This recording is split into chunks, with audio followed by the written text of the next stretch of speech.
mga kapulot, andito nga pala ako sa Barangay Atisan sa Pablo City. Punta nga pala kami sa St.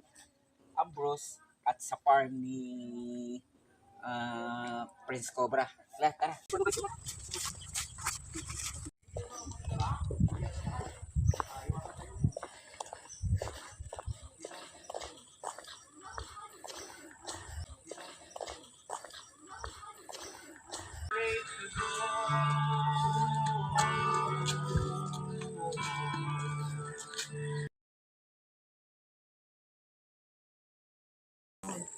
Suwabe man na met, iba din yung kulit.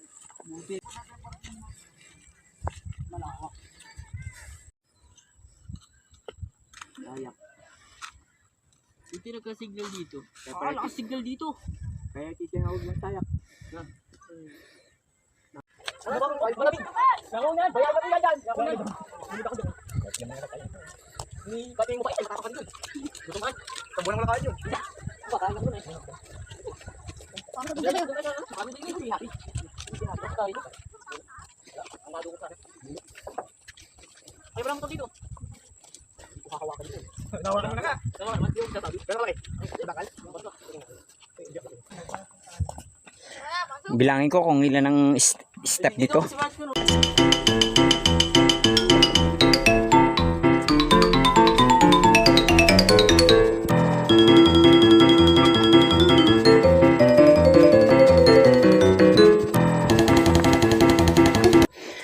Wow, 77, 177.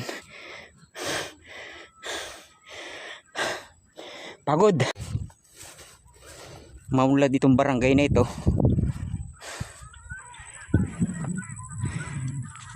Napakaunlad.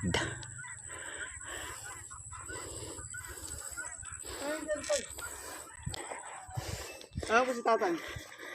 Yun.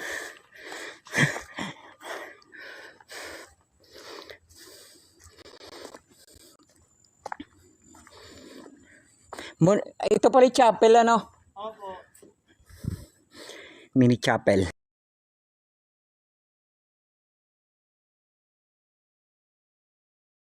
A few moments later. Papunta nga pala kami sa farm ni Prince Cobra.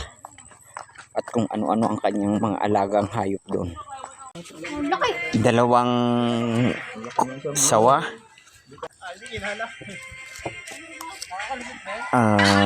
Ostrich. Ewan ko dito kung anong klase ito. Kalo, kalaw, musang, wildcat at saka peacock.